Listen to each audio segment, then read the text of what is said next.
ಧರ್ಮಸ್ಥಳ ಕ್ಷೇತ್ರದ ಪವಿತ್ರತೆಗೆ ಧಕ್ಕೆ ತರುತ್ತಿರುವ ದುಷ್ಕರ್ಮಿಗಳ ವಿರುದ್ಧ ಕ್ರಮ ಕೈಗೊಳ್ಳಬೇಕು ಅಂತ ಆಗ್ರಹಿಸಿ ಕೋಲಾರ ಜಿಲ್ಲೆಯ ಶ್ರೀನಿವಾಸಪುರದಲ್ಲಿ ಬಿಜೆಪಿ ಪಕ್ಷ, ವಿಶ್ವ ಹಿಂದೂ ಪರಿಷತ್, ಎಬಿವಿಪಿ ಸೇರಿದಂತೆ ವಿವಿಧ ಸಂಘಟನೆಗಳ ಕಾರ್ಯಕರ್ತರು ಪ್ರತಿಭಟನೆ ನಡೆಸಿದರು. ಶ್ರೀನಿವಾಸಪುರ ಪಟ್ಟಣದ ಮುಳಬಾಗಿಲು ಸರ್ಕಲ್ನಿಂದ ತಾಲೂಕು ಕಚೇರಿಯವರೆಗೂ ಪ್ರತಿಭಟನಾ ಮೆರವಣಿಗೆ ನಡೆಸಿದ ಕಾರ್ಯಕರ್ತರು ತಾಲೂಕು ಕಚೇರಿ ಆವರಣದಲ್ಲಿರುವ ಡಾಕ್ಟರ್ ಬಾಬಾ ಸಾಹೇಬ್ ಅಂಬೇಡ್ಕರ್ ಪುತ್ಥಳಿಗೆ ಮಾಲಾರ್ಪಣೆ ಮಾಡಿದರು. ಪ್ರತಿಭಟನೆಯಲ್ಲಿ ಮಾತನಾಡಿದ ಮಾಜಿ ಸಂಸದ ಎಸ್ ಮುನಿಸ್ವಾಮಿ, ದೇಶದಲ್ಲಿ ಸನಾತನ ಧರ್ಮದ ಹೆಸರನ್ನ ಕೆಡಿಸಲು ರಾಜ್ಯ ಸರ್ಕಾರ ಎಸ್ಐಟಿ ರಚಿಸಿದೆ. ಯಾರೋ ಅನಾಮಿಕರು ಹೇಳಿದ ಮಾತು ಕೇಳಿ 15 ಕಡೆ ಅಗದ್ರೂ ಏನೂ ಸಿಕ್ಕಿಲ್ಲ. ದೇಶದ ವಿರುದ್ಧ ಯಾರೇ ಷಡ್ಯಂತ್ರ ನಡೆಸಿದ್ರು ಅವರನ್ನ ಶಿಕ್ಷಿಸುವವರೆಗೂ ನಾವೆಲ್ಲರೂ ಒಟ್ಟಾಗಿರಬೇಕು. ಧರ್ಮಸ್ಥಳ ಕ್ಷೇತ್ರದ ಪಾವಿತ್ರ್ಯತೆಗೆ ಧಕ್ಕೆ ತರಲು ಅನೇಕ ಸ್ವಯಂ ಘೋಷಿತ ಬುದ್ಧಿಜೀವಿಗಳು ನಾಟಕವಾಡಿದ್ರೂ ಯಾವುದೂ ಫಲ ನೀಡಿಲ್ಲ. ಮುಸುಕುದಾರಿಯೊಬ್ಬ ಸುಳ್ಳು ಸುದ್ದಿ ಹಬ್ಬಿಸಿ ಜನರ ನಿದ್ದೆಗೆಡಿಸಿದ್ರೂ ಯಾವುದೇ ಪ್ರಯೋಜನವಾಗಲಿಲ್ಲ. ವೀರೇಂದ್ರ ಹೆಗ್ಗಡೆಯವರು ಗ್ರಾಮಾಭಿವೃದ್ಧಿ ಸಂಘಗಳ ಮೂಲಕ ರಾಜ್ಯದ 55 ಲಕ್ಷ ಗ್ರಾಮೀಣ ಮಹಿಳೆಯರಿಗೆ ಸ್ವಾವಲಂಬಿ ಜೀವನ ನಡೆಸಲು ಅನೇಕ ಯೋಜನೆಗಳನ್ನು ಜಾರಿ ಮಾಡಿ ಸಹಾಯ ಮಾಡುತ್ತಿದ್ದಾರೆ. ಅಂತವರ ಮೇಲೆ ಇಲ್ಲಸಲ್ಲದ ತಪ್ಪು ಕಲ್ಪನೆಗಳನ್ನು ಸೃಷ್ಟಿಸೋದು ಸರಿಯಲ್ಲ. ಈ ಘಟನೆಯನ್ನು ಎಸ್ಐಟಿ ಬದಲಿಗೆ ಎನ್ಐಎಗೆ ವಹಿಸಬೇಕು ಅಂತ ಒತ್ತಾಯಿಸಿದರು. ಮಾಜಿ ಎಂಎಲ್ಸಿ ವೈಎ ನಾರಾಯಣಸ್ವಾಮಿ ಮಾತನಾಡಿ, ನಮ್ಮ ಹಿಂದೂ ಧರ್ಮವು ಎಂದಿಗೂ ಹಿಂಸೆಯನ್ನ ಪ್ರಚೋದಿಸೋದಿಲ್ಲ. ಇಂದು ನಮ್ಮ ಧರ್ಮ ಸಂಕಷ್ಟದಲ್ಲಿದೆ, ಅದನ್ನು ನಾವು ರಕ್ಷಿಸಬೇಕು. ಈ ಹಿಂದೆ ನಮ್ಮ ಧರ್ಮವನ್ನ ಅಳಿಸಲು ಅನೇಕರು ಪ್ರಯತ್ನಿಸಿದ್ರು, ಆದರೆ ಏನೂ ಸಾಧಿಸದೆ ಬರಿಗೈಯಲ್ಲಿ ಹೋದ್ರು. ಈಗ ಎಡಪಂಥೀಯರು ಮತ್ತು ನಗರ ನಕ್ಸಲೀಯರು ನಮ್ಮ ಧರ್ಮವನ್ನ ದುರ್ಬಲಗೊಳಿಸಲು ಬಂದಿದ್ದಾರೆ. ಅವರು ಸಮಾಜದ ಶಾಂತಿಯನ್ನ ಕದಡಲು ಬಂದಿದ್ದು, ಅವರಿಂದ ನಮ್ಮ ಧರ್ಮವನ್ನ ರಕ್ಷಿಸಬೇಕಾಗಿದೆ. ಇದಕ್ಕಾಗಿ ನಾವೆಲ್ಲರೂ ಕೈ ಜೋಡಿಸಬೇಕು. ಸಮಾಜದಲ್ಲಿ ಶಾಂತಿ ಕದಡಲು ಬಂದವರನ್ನ ಶಿಕ್ಷಿಸಲು ಪ್ರಕರಣವನ್ನ ಎನ್ಐಎಗೆ ವಹಿಸಬೇಕು ಅಂತ ಹೇಳಿದ್ರು. ಈ ವೇಳೆ ಮಾಜಿ ಬಿಜೆಪಿ ಜಿಲ್ಲಾಧ್ಯಕ್ಷ ಕೆಎನ್ ವೇಣುಗೋಪಾಲ್ ಮಾತನಾಡಿ, ಧರ್ಮಸ್ಥಳದ ಬಗ್ಗೆ ಯೂಟ್ಯೂಬ್ ಮೂಲಕ ಇಲ್ಲಸಲ್ಲದ ಆರೋಪ ಮಾಡ್ತಿರೋದು ಸರಿಯಲ್ಲ. ಧರ್ಮಸ್ಥಳ ಒಂದು ಧಾರ್ಮಿಕ ಶ್ರದ್ಧಾ ಕೇಂದ್ರ. ಇಂತಹ ಎಡಪಂಥೀಯರು ನಂಬಿಕೆಯ ಧಾರ್ಮಿಕ ಕೇಂದ್ರವನ್ನ ಅಪಪ್ರಚಾರ ಮಾಡ್ತಿರೋದು ಸರಿಯಲ್ಲ. ಇಂಥವರನ್ನ ಸರ್ಕಾರ ಶಿಕ್ಷಿಸಬೇಕು ಅಂತ ಆಗ್ರಹಿಸಿದ್ರು. ಪ್ರತಿಭಟನಾ ನಿರತರು ತಹಶೀಲ್ದಾರ್ ಕಚೇರಿಯಲ್ಲಿ ಮನವಿ ಪತ್ರ ಸಂಖ್ಯೆಯಲ್ಲಿ ನೀವು ಭಾಗವಹಿಸಿದಿರಿ. ಟಿವಿಗಳಲ್ಲಿ ಪ್ರತಿದಿನ ನೋಡ್ತಾ ಇದ್ರಿ. ನೀವು ಯಾರಪ್ಪ ಅವನು ಬುರ್ಡೆ ಮುಸ್ಕು ಏನು ಹಾಕೊಂಡೆಲ್ಲ ಪೊಲೀಸ್ ಸ್ಟೇಷನ್ ತಗೊಂಡ್ ಬುರ್ಡೆ ಕೊಟ್ಬಿಟ್ಟ, ಇವ್ರು ನೋಡಿದ್ರೆ ಅಗಿತಾವ್ರೆ ಎಲ್ಲಿ ನೋಡಿದ್ರೆ ಏನು ಸಿಗ್ತಾ ಇಲ್ಲ ಅನ್ನೋ ಲೆಕ್ಕಾಚಾರದಲ್ಲಿ ಎಷ್ಟೋ ಜನ ಏನೋ ಸಿಕ್ಕುತ್ತೇನೋ ಒಂದ್ ಕಡೆ ಅಮ್ಮ ಕುತ್ಕೋಬೇಕು ಒಂದ್ 5 ನಿಮಿಷ. ಎಷ್ಟೋ ಜನ ಏನೋ 100, 1000, 200, 300 ಬುರ್ಡೆಗಳು ನಾವೇ ಮಣ್ಣು ಮಾಡಿದಿರಿ ಅಂತ ಹೇಳ್ತಾ ಇದ್ರು. ನೋಡೋಣ ಅಂತೇಳಿ ಕಾತುರದಿಂದನೂ ಸುಮಾರು ಜನ ಕಾಯ್ತಾ ಇದ್ರು. ಆದ್ರೆ ಅಲ್ಲಿ ಸಿಕ್ಕಿದ್ದು ಏನು ಇಲ್ಲ. ಲಾಸ್ಟ್ಗೆ ಏನಾಯ್ತು, ನಾವು 6 ಅಡಿ 3 ಅಡಿ ಗುಣಿ ತೋಡ್ತೀರಿ, ಅವನು 30 ಅಡಿ ಇಟಾಚಿಗಳಲ್ಲಿ ಇನ್ನೊಂದ್ರಲ್ಲಿ ಮತ್ತೊಂದರಲ್ಲಿ ಹೋಗಿ ಈ ಕಾಂಗ್ರೆಸ್ ಗೌರ್ಮೆಂಟ್ ಅವ್ರು ಕಳಿಸ್ತಾ ಇದ್ರಲ್ಲ, 30 ಅಡಿ ಯಾರನ್ನಾದ್ರೂ ಉಣ್ತೀರ ನಾವು? ಆ 6 ಅಡಿನೂ ಸರಿಯಾಗಿಲ್ಲ. ನಾವು 4 ಅಡಿಕೆ ಸಾಕೆ ತಪ್ಪೋತೀರಿ, ಗಟ್ಟಿ ಅಂತಾರೆ.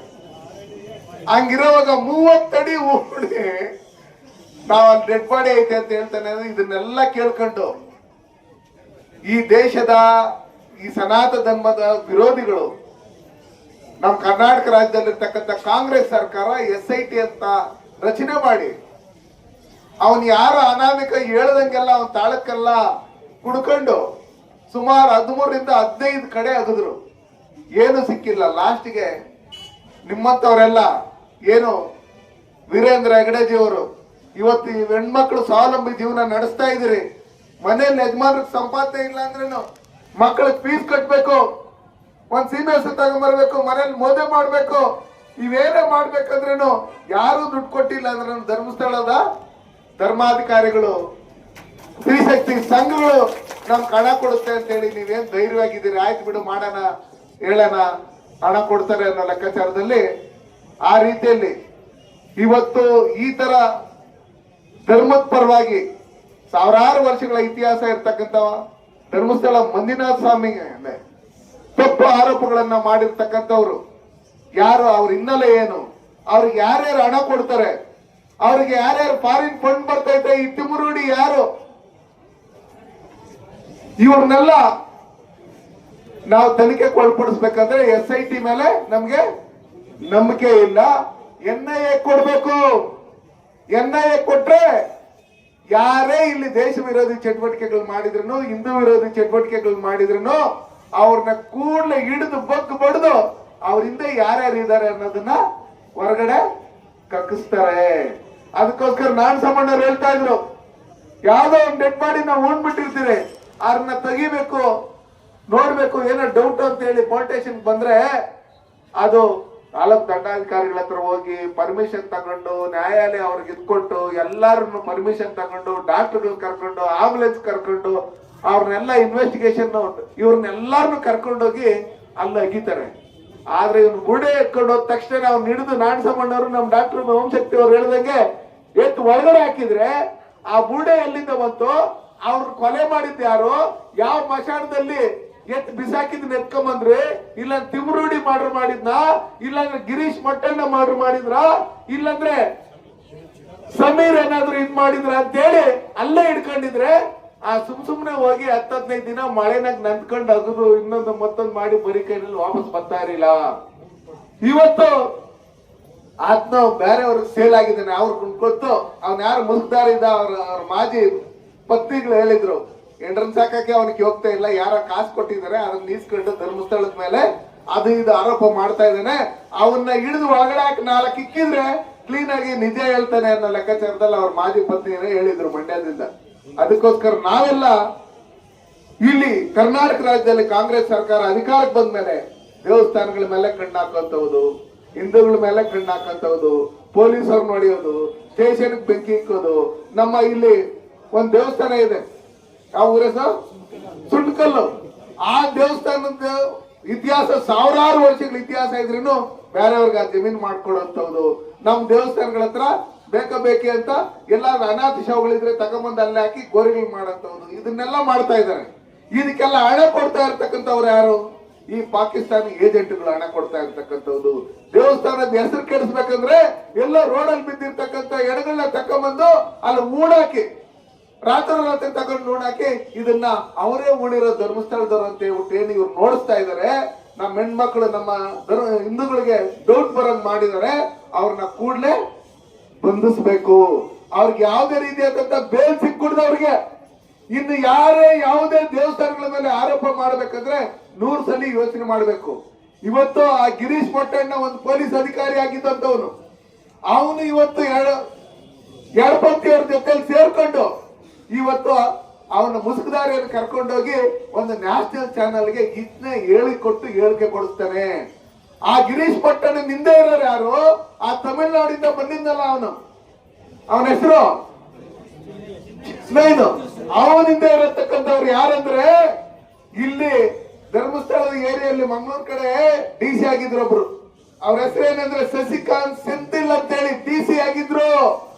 ಅವರು ನ್ಯಾಯ ಜನಗಳ ಕೆಲಸ ಮಾಡಕ್ಕೆ ಯೋಗ್ಯತೆ ಇಲ್ದಿರ ರಿಸೈನ್ ಕೊಟ್ಬಿಟ್ಟು ಹೋಗಿ ಕಾಂಗ್ರೆಸ್ ಸೇರ್ಕೊಂಡು ಇವತ್ತು ತಿರುವಳ್ಳೂರು ಅಂತ ಹೇಳ್ಬಿಟ್ಟು ಹೇಳಿ ತಮಿಳುನಾಡಲ್ಲಿ ಕಾಂಗ್ರೆಸ್ MP ಆತು ರಾಹುಲ್ ಗಾಂಧಿ ಜೊತೆನಾಗಿದ್ದಾನೆ. ರಾಹುಲ್ ಗಾಂಧಿ ಈ ದೇಶದ ಧರ್ಮದ ಬಗ್ಗೆ ಏನು ಇದಿಲ್ಲ, ಅದ್ಗೇನು ಗೌರವನೂ ಇಲ್ಲ.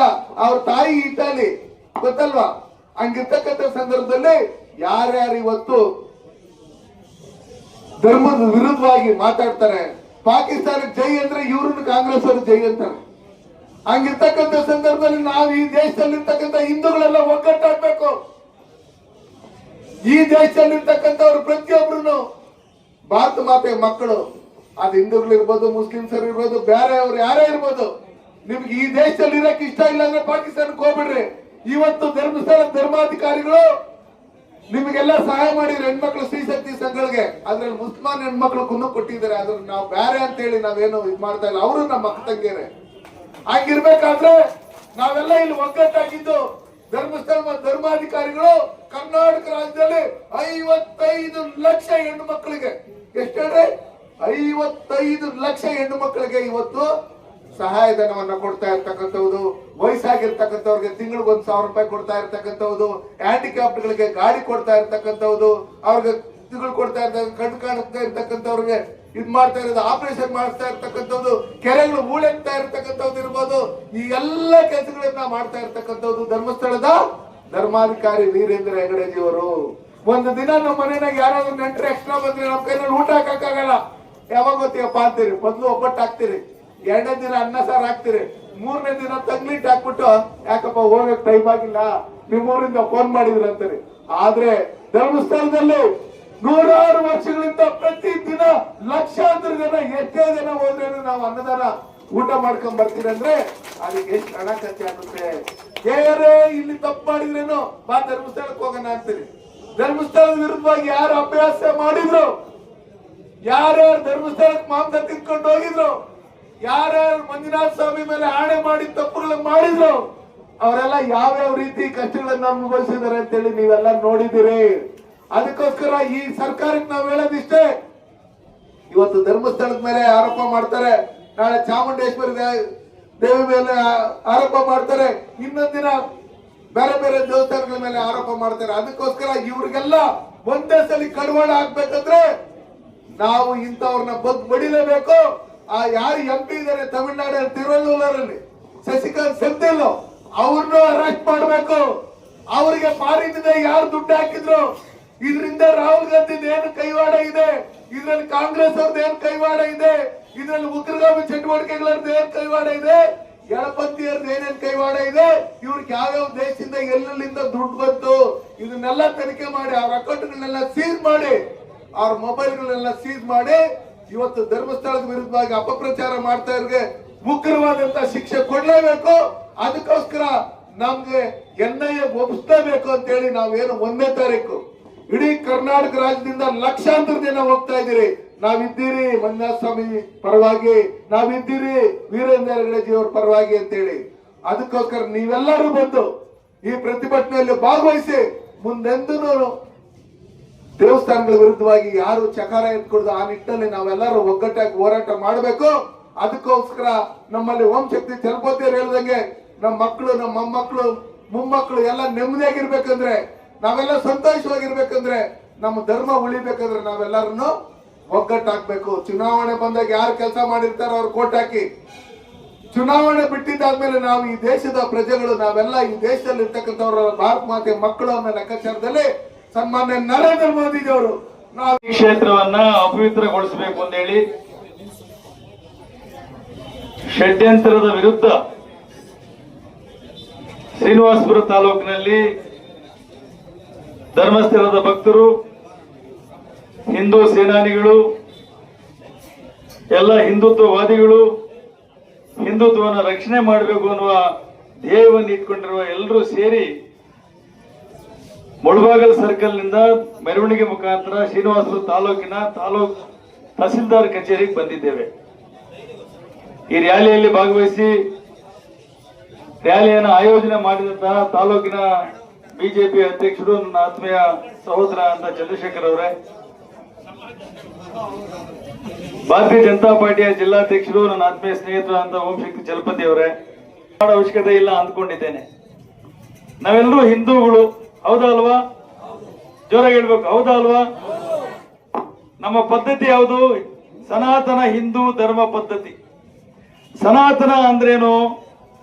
ಭೂಮಿ ಹುಟ್ಟಿದಾಗ ಹುಟ್ಟಿರುವ ಯಾವುದಾದ್ರೂ ಎಲ್ಲ ಧರ್ಮಗಳಿಗಿಂತ ಮೊದಲೇ ಜನ್ಮವನ್ನು ಪಡೆದಿರುವ ಯಾವುದಾದ್ರೂ ಧರ್ಮ ದೇಶದ ಭೂಮಿ ಮೇಲಿದ್ರೆ ಅದು ಹಿಂದೂ ಧರ್ಮ ಮಾತ್ರ, ಹೌದಾ ಅಲ್ವಾ? ಅದಕ್ಕೋಸ್ಕರ ನಾವು ಸನಾತನ ಹಿಂದೂ ಧರ್ಮ ಅಂತೀವಿ. ನಮ್ಮ ಧರ್ಮದಲ್ಲಿ ಯಾವಾಗಲಾದ್ರೂ ಹಿಂಸೆ ಮಾಡಿದ್ ಹೇಳ್ಕೊಡ್ತಾರ? ಮೋಸ ಮಾಡಿದ್ ಹೇಳ್ಕೊಡ್ತಾರ? ದರೋಡ ಮಾಡಿದ್ ಹೇಳ್ಕೊಡ್ತಾರ? ಅನ್ಯಾಯ ಮಾಡಿದ್ ಹೇಳ್ಕೊಡ್ತಾರ?